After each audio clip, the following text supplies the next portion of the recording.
Welcome back, everyone. You're watching World Talks, and I'm your host, Klaudia Czerwińska. A meeting of Volodymyr Zelensky, 9 European heads of government, the U.S. delegation and the EU officials concluded in Berlin with some important takeaways that could push the peace talks forward. That is, according to German Chancellor Friedrich Merz. To talk about the latest developments, joining me from our studio in Brussels is Marcin Bużański, the Center for Diplomacy and Negotiation Director, Collegium Civitas. Thank you so much for joining me back here on World Talks. It's a pleasure. Good evening. It's a pleasure to be with you.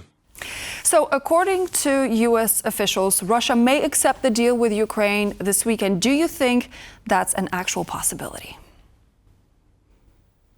I am extremely doubtful that Russia will accept a deal this weekend. Frankly speaking, this whole diplomatic whirlwind that we've been observing at the highest level has been really a negotiation between the U.S. and European allies and Ukraine, not with Russia, who is the aggressor and the warring party. So that very fact tells me that despite U.S. having certain connections, diplomatic connections and knowledge of what Russia wants, de facto a process of negotiation with Russia hasn't really started.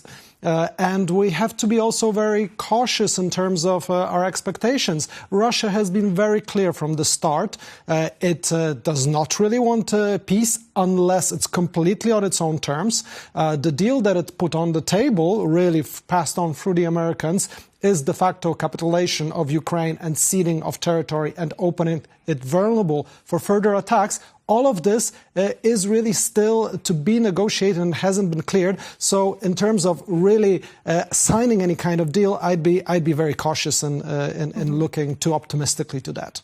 So U.S. offers security guarantees. This is something that we've heard about, the latest development corresponding to NATO Article 5. According to President Zelensky, that is. What could this mean? What sort of guarantees would we be looking at? I mean, only but a few months ago, we had conversations about Article 5 for NATO members being an actual paper tiger. Well, this is something that is actually progress in those talks. The U.S. stating first time clearly it is ready to give those legally binding guarantees. And this is the important part because Ukraine and its European allies asked for this to be confirmed for a vote in Congress and signed as an international, signed into international law as an agreement based on international law.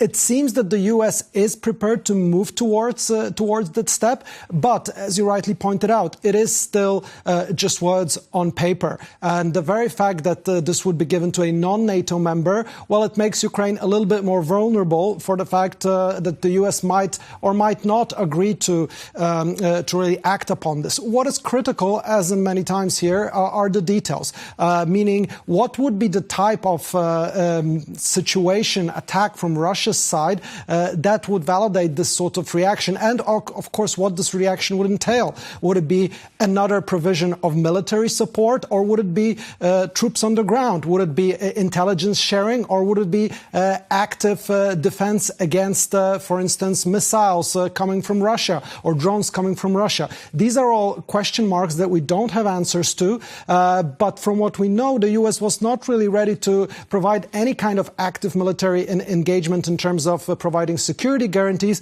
This was always supposed to be the role of Europe. And Europe, as already stated, it is ready to provide those. There is, of course, a willingness among several countries to send troops, which could be this sort of tripwire for any kind of further military action and really guarding a buffer zone between Ukrainian and Russian troops. Now, this is something we know Russia has opposed very, very strongly, and it's very doubtful it would agree on this today. So at this point, still those security guarantees, while much more advanced than we had before, and this is a positive signal from the negotiations in Berlin, they're still not detailed, they're still not cleared.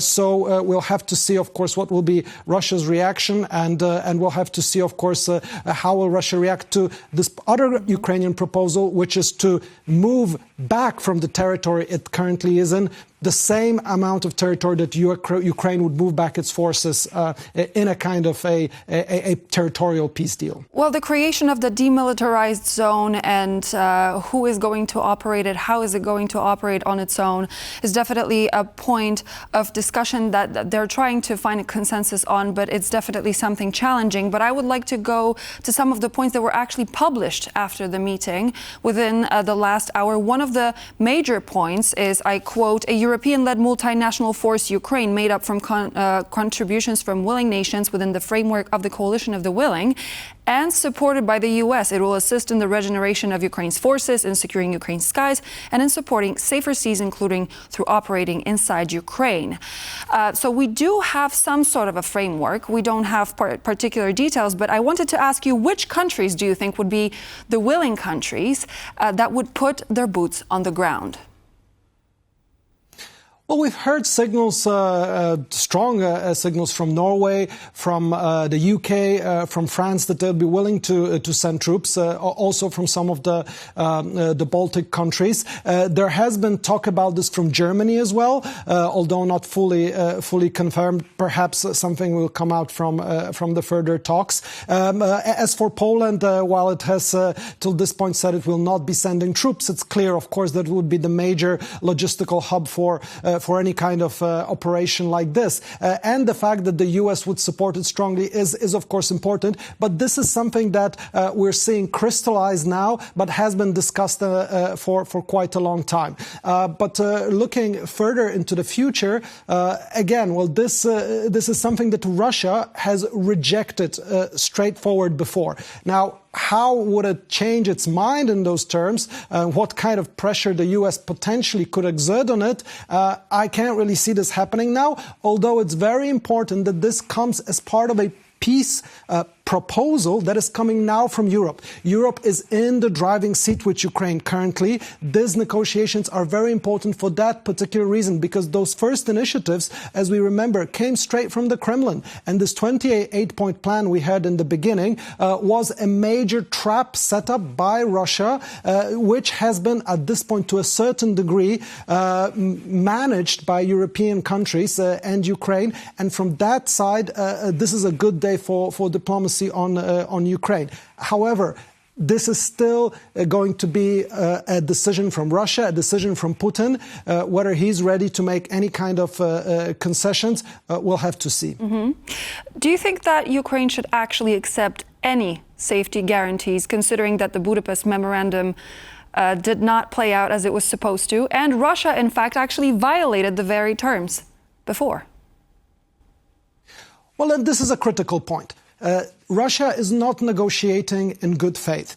There is no trust in Russia, and there will be no trust in Russia. Even if Russia signs a peace deal, Kyiv, Ukrainian, European capitals will not trust Russia that it will hold to its word. Russia has broken any kind of agreements, the Minsk agreements, the Budapest Memorandum you mentioned, which means that there have to be strong enough risk management, security guarantees. And here the big change is troops on the ground. As mentioned, this is what is proposed. This will be a guarantee that Russia will have to think 10 times if they want to engage in direct confrontation with European countries. With very reason for Russia has rejected this before. Now, if this could be put in place, plus American legal guarantees, which could include some type of pre-approved mechanism by the Congress that would be hard from the U.S. to step back from, well, this could be, the best Ukraine could hope for. But again, it's not even a question of legally ceding territory. I don't think Ukraine is assuming that's possible.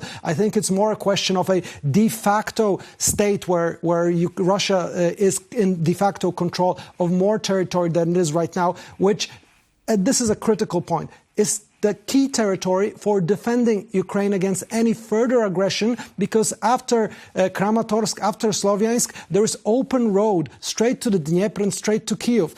Russia knows this, and of course Ukraine and European allies know this, which is why it's such a critical point, and which is the difficulty with the US that it doesn't see it that way. Well, one of the points actually specifies that if military support and safeguarding would be given to Ukraine, the number of the Ukrainian troops during what is called peacetime would actually have to be lowered to 800,000. That's according to the points that were revealed. According to leaked draft agreement, we also know that there would be a financial part when it comes to compensation for Ukraine. What are the chances, you think, that Putin will agree to financial compensation to Ukraine?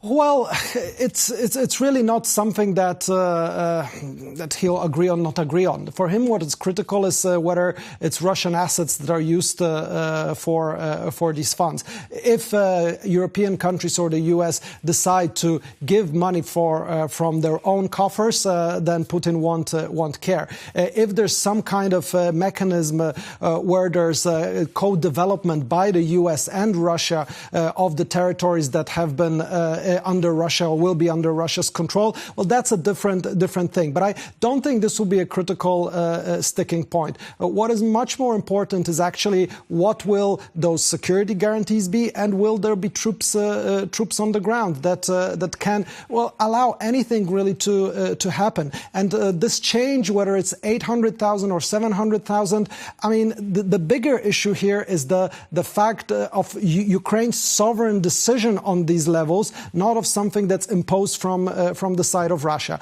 And currently Ukraine is about 800,000. So in the time of a ceasefire and of a peace solution, of course those numbers will go down to around 700, 600,000. And also there's ability for, let's say, creative military accounting here when it comes to reserve, etc. So I don't see those points as being the most difficult ones. But last point on the financial side, this is also why it's so critical that there is a financial backing for Ukraine strong enough that even with the possibility of a breakdown in negotiations, of a US withdrawal, Ukraine can sustain fighting and its economy can stay above water. This is what Friday's summit will be about. Of course, we all hoped that it would be the usage of the Russian frozen assets. It is becoming more and more difficult. We have more and more countries opposed to this, not just Belgium, but also Italy, also Malta, Bulgaria. So right now we have Brussels is burning up with activity to try to find a solution, because it's not just critical for Ukraine. It's also critical for the standing of Europe that we can come up with a strong enough financial backing and show that even without the US, Europe can stand on its feet in terms of supporting Ukraine. This is also important in a broader view when we think about the US national security strategy that we've seen, and that prospect of the US really being at loggerheads with the continent and retreating militarily. I guess part of the discussion around the numbers when it comes to Ukrainian military during peacetime is also about the underlying importance of whether or not Ukraine will be making decisions for itself. But we're going to have a lot happening in days and weeks to come. Marcin, thank you so much for joining me once again from our Brussels studio. It's a real pleasure to have you back. Marcin Bużański, the Center for Diplomacy and Negotiation Director from Collegium Civitas, was my guest on the program tonight. Thank you. Thank you very much. And so this would be all for now here on World Talks. I'm Klaudia Czerwińska. Thank you for joining me, and I hope to see you back here on TVP World in just a moment.